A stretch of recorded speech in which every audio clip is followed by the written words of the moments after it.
Hello, my name is James Ellis, and today we're going to be talking about security breaches. And the breach we're going to be looking at primarily today is going to be something we call cloud hopping. Cloud hopping is when a hacker hacks into a company that offers cloud services to other companies. And of course, once they get inside there, they start taking the information that they can from those companies that are inside the cloud service and then hacking into those companies. And if they have other cloud services, they'll hack into that cloud service, and as you can see, it propagates and just grows.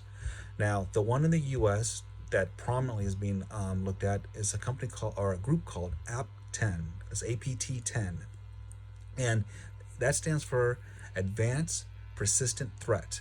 Now, this has become one of the largest corporate espionage efforts to hunt down who these people are.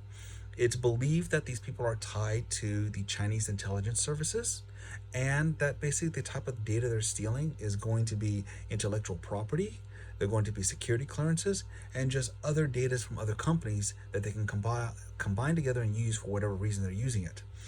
Um, the scale that this is a global issue.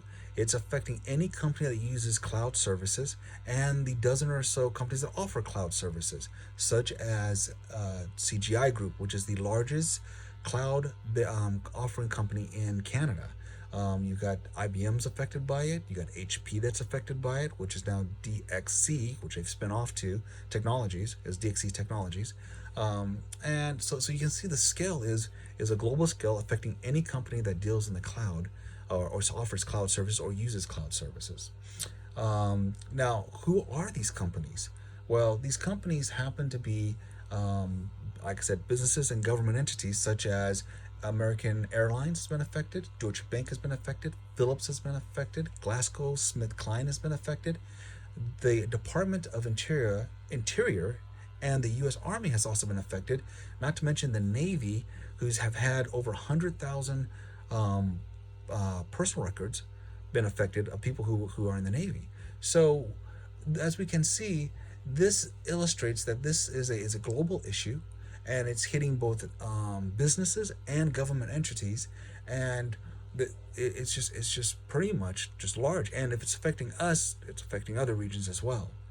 Now, how are we combating this? Of course, because what's going on here is the Trump administration is looking at this now and saying, "Well, can they've been looking at this, and they've come to the conclusion that basically there's about a dozen people, other or hackers they believe that are involved in this, and they've narrowed it down to two key ones, which is Zhu Hua, who goes by God Killer, and Zhang Shelong, who goes by Darling Dragon. At least that's their code names out there."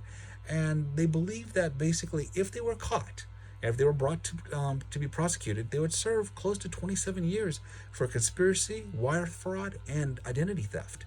Now, of course, the Chinese government isn't giving them up because there's an extradition treaty that's going on, and so they can't really find these people. But they do believe these are the ones that are the culprits, that are one of or two of the culprits that are obviously the people who instigate this.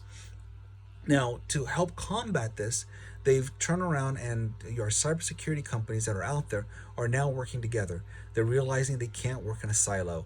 They've got to be able to share information across companies to understand, or at least to come together and say, this is what we're seeing. And kind of like the same thing you do with a virus, in health, you come together and you share information to kind of figure out how do you go attack this or identify this easier and faster.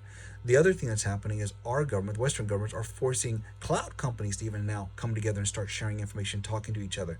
So we don't just have our cybersecurity people working together. We have our cloud companies now being forced to work together globally and say, hey, we got to share information so we can kind of stop this hacking, because it's hurting everybody, and it can benefit everybody if we start working together.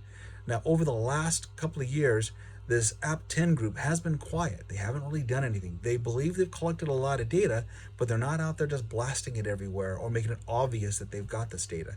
So it is believed they're still out there. It is believed that they're still doing things, but they're not doing things so publicly that they can be identified. So that's my report this week. Thank you.